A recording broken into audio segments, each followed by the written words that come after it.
આગળ વિસાવદર વિધાનસભાની ચૂંટણીમાં સાધુ સંતો હવે મેદાનમાં આવ્યા છે। ગોપાલ ઇટાલિયા સામે મહેશ ગીરીનો આક્રોશ જોવા મળ્યો છે। સનાતન ધર્મ વિરુદ્ધ ગોપાલ ઇટાલિયાએ ટિપ્પણી કરી હતી। ગોપાલ ઇટાલિયાની ટિપ્પણીથી મહેશ ગીરી બાપુમાં આક્રોશ જોવા મળી રહ્યો છે।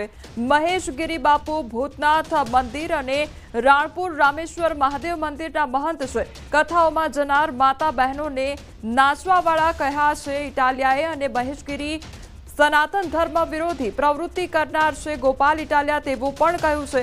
ધર્મ છે તો આપણે છીએ આ વાત તેમના દ્વારા કરવામાં આવી છે। તો મહેશ ગીરી કંસ અને રાવણ જેમ ધર્મના વિરોધમાં હતા તેમ આ ગોપાલ ઇટાલિયા સનાતન ધર્મનો વિરોધી છે। બધા આગળ આવી આવા લોકોને ભગાડો અને ગામમાં ઘૂસવા ન દેવા ગ્રામજનોને મહેશ ગીરીની હાકલ કરવામાં આવી છે। ગોપાલ ઇટાલિયા મંદિરો કથાઓ બંધ કરવા માંગે છે ત્યારે મહેશ ગીરી ગોપાલ ઇટાલિયા લોકોને ગેરમાર્ગે દોરી રહ્યા છે તેવી પણ વાત કરવામાં આવી છે।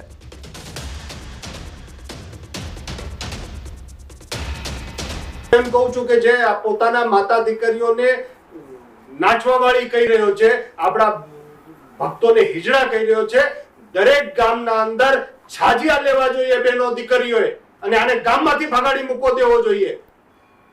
અત્યારે મંદિર જઈ રહ્યો છે કોઈ પૂજારી મુખિયાઓ, હું એમને અપીલ કરું છું કે મંદિરમાં ઘૂસવા નહીં દેતા।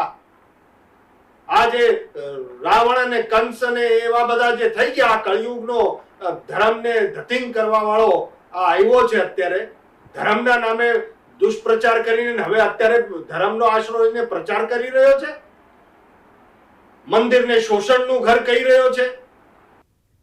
વિસાવદર વિધાનસભા પેટા ચૂંટણીમાં ખાતરનો મુદ્દો ગાજ્યો અને આપ નેતાના આરોપ છે। ભાજપ નેતાનું નિવેદન, આપના ઉમેદવાર ગોપાલ ઇટાલિયાનું નિવેદન, દારૂ ખુલ્લેઆમ મળે છે પરંતુ ખાતર નહીં તેવું કહેવામાં આવ્યું છે। ખેડૂતોની હાલત જુઓ કે આ ગુજરાતમાં દારૂ ઉપર પ્રતિબંધ છે કહેવાતો, પણ જોઈએ ત્યાં મળી જાય છે, જોઈએ એટલો મળી જાય છે। 5 બોટલ જોઈતી હોય ક્યારેય બુટલેગર એમ નો કે 2 જ આપીશ, 3 પછી આપીશ, પણ ખાતર તમારે 3 થેલી જોઈતું હોય તરત એમ કે 1 જ મળશે, 2 નહીં મળે। ખાતર ઉપર પ્રતિબંધ નથી, ખાતર તો છૂટથી વેચવાની વસ્તુ છે, પણ પૈસા દેતા ખાતર ન મળે। દારૂ તમે કયો ને આવીને આપી જાય, કેળામાં મગાવો કેળામાં આપી જાય, ઘરે મગાવો ઘરે આપી જાય। તો ખાતર મુદ્દે જયેશ રાદડિયાનો વર્તુળ પ્રહાર સામે આવ્યો છે। ખાતરનો કોઈ પ્રશ્ન જ નથી તેવું કહેવામાં આવ્યું છે। ખાતરની જરૂર પડે તો મને ફોન કરજો તેવું કહ્યું છે। ખાતરનો પ્રશ્ન બને કે જો અમારી જવાબદારી છે 700 ટન ખાતર તમારે વિસાવદર ફેશનમાં અમે તાત્કાલિક દાયિત્વ તમને પકડી અને કાંઈ ઇસ્યુ નથી। તમને હજી કહું છું એમાં કે તમને મુશ્કેલી પડે પાયાનું ખાતર તો ડીએપી જતું, એનપીકે, યુરિયા, કેસોઇડ ક્યાંય પણ જોતું હોય ને આ જયેશ રાદડિયાની જવાબદારી છે। તમારે કિરીટભાઈને ફોન નથી કરો, તમારે જે ખાતરની જરૂર પડે ત્યાં મને કહેજો, અહીંયા તમે માગશો ને એટલે બીજે જે રેક તમારા પાદરમાં આવીને ઊભી છે। વિસાવદર પેટા ચૂંટણીમાં પહેલા નારાજગીના સૂર ઉઠ્યા છે અને ચુવાડિયા ઠાકોર સમાજની નારાજગી જોવા મળી રહી છે। વિસાવદર પેટા ચૂંટણીમાં ચુવાડિયા ઠાકોર સમાજનું 40 થી 50 હજાર વોટિંગ હોવાનો દાવો કરવામાં આવ્યો છે।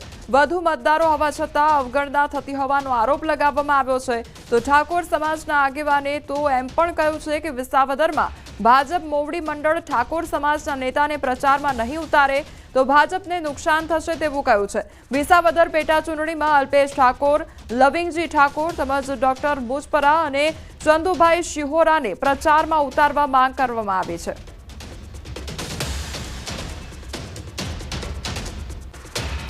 અમારા સમાજને કંઈક સૌરાષ્ટ્રમાં આવડું બધું પ્રતિનિધિત્વ હોય, સૌરાષ્ટ્રની દરેક વિધાનસભામાં 30-40 હજારનું વોટિંગ હોય તો અમને ક્યાંય ગણતા નથી। આ એની વેદના છે। અમરેલી જિલ્લામાં, સુરેન્દ્રનગર જિલ્લામાં, મોરબીમાં, જામનગર, જુનાગઢ જિલ્લો આખો પેકે પેક ચુવાડિયાના, તમામ ગામડા ચુવાડિયાના। વિસાવદરમાં ખાલી વિસાવદર પ્રોપર ગામમાં 22 ગામ ચુવાડિયા કોળી ઠાકોર સમાજના છે।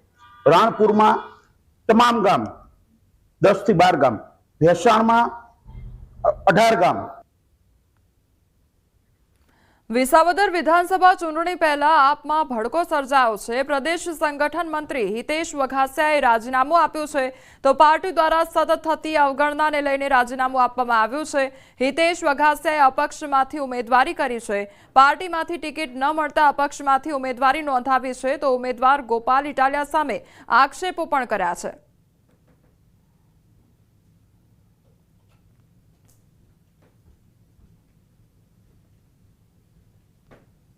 હું આમ આદમી પાર્ટીના પ્રદેશ સંગઠન મંત્રી તેમજ જુનાગઢ લોકસભા ઇન્ચાર્જ તેમજ પ્રાથમિક સભ્ય પદેથી રાજીનામું આપું છું અને આજે બપોર પછી હું આ રાજીનામાની નકલ અમારા પ્રદેશ પ્રમુખ ઈશુદાનભાઈ ગઢવીને પણ મોકલી આપીશ. રાજ્ય ચૂંટણી પંચની કચેરીએ પહોંચેલા કોંગ્રેસ પક્ષે કરી છે રજૂઆત. ત્યારે ગ્રામ પંચાયતની ચૂંટણીમાં ઉમેદવારો પાસે કાયદા બહારની બાબતો